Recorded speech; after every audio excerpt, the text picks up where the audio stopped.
everybody, Earl at thelogbook.com, back in the room. Time for more Voyages of Shelf Discovery. First, let's talk about where the room has been. There's a story here, and it's a weird one, and it's a convoluted one. I'll warn you of that up front.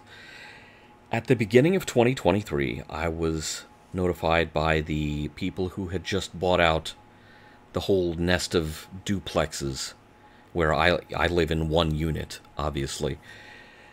They notified me when I noticed that I hadn't gotten a new lease agreement to sign, and I went to pester them about that because it was definitely my intention to stay. They notified me that they were not offering any new leases and that everyone would be moving out in the coming year because they had sold the city where I live on this notion of we're going to chase everyone out of these duplexes, renovate them into single-family housing or something like that, and sell them. You know, we're going to flip the whole thing building by building. Which, that's kind of a weird thing to do with a duplex if the duplex is built properly. Because there's this whole middle firewall that you have to chew through if you're going to turn this into one structure to be occupied by one family. And having been told that, I started boxing everything up because I fully expected to move. Well, as it turns out, they did not get the renovation completed in the time frame that they expected. And all of a sudden they looked up and, having chased everyone except, a few of us back here in the cul-de-sac out, they were suddenly losing money on the whole deal. It's kind of weird, the whole calculus of a rental property. It's the darndest thing. Apparently, you're supposed to keep people in them who are happy enough to pay to stay there. And then it makes money. But if you chase everyone out, no money. Who knew? So they wound up selling it again to a different outfit who has now taken over. And right before the beginning of spring of this year, the new owners basically said, hey, we would like everyone who plans on staying to sign a new lease. Okay, you don't have to tell me twice. I didn't want to leave in the first place. So, encouraged by that, and perhaps being terribly naive, this could still backfire on me horribly. I went and unpacked all my stuff and set it back up, more or less like it was before, with a few differences in the layout. But I cannot even begin to tell you how much of a stressor it was to be sitting in a room that looked like a warehouse. Looked like everything was ready to ship. And to be clear about that, I kept everything boxed up like that because in the middle of 2023 I started having serious problems with an eye infection that took most of 2023 to resolve. So I was in no shape to move whatsoever. Got that resolved. Thank you to everyone who pitched in on the crowdfunding to get that problem fixed last year. But between those two things, I was under a huge amount of stress, and I also went ahead and told the rental management office last year when that was happening, look, I'm in no shape to move. And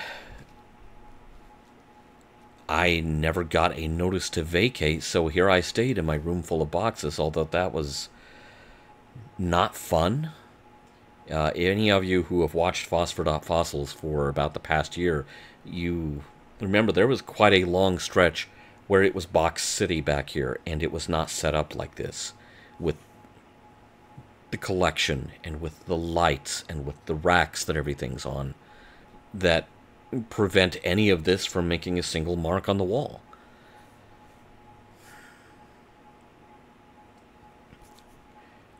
I don't understand why people have to be the way they are sometimes, but there you go. So as you can see,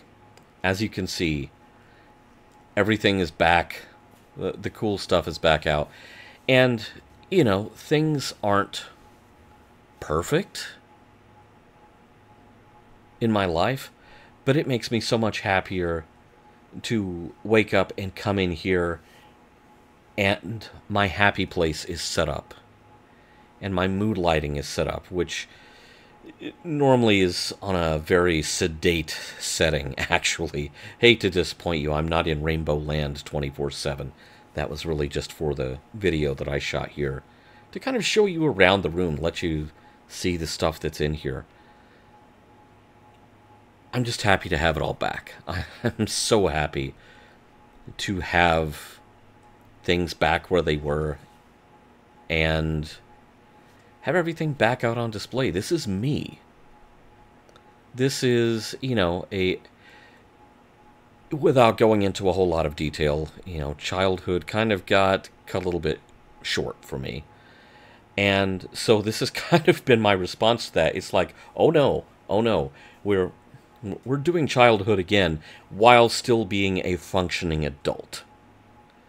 I do work for a living. I do have to have income, and I do put in a lot of hours and a lot of effort and a lot of me to accomplish that.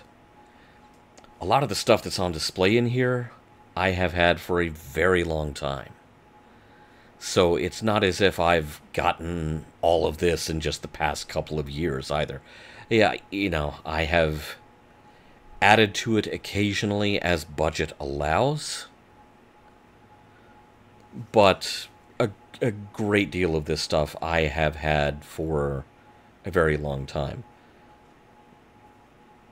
And I love it. I know by some people's standards this is a weird decorating scheme.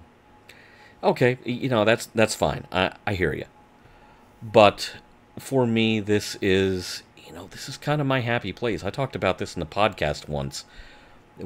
What is with having a toy collection on display like this, where it almost looks like a store, but obviously it's not. Although, I have had various representatives of the management of the duplexes walk in here occasionally and go, and it's like, no, there's not price tags on anything. But anyway, it just harkens back to my own younger days where you could walk into a place like Service Merchandise. We didn't have Toys R Us where I grew up. It was a thing that existed only in national TV commercials, and not a thing that was around here until the 90s. But,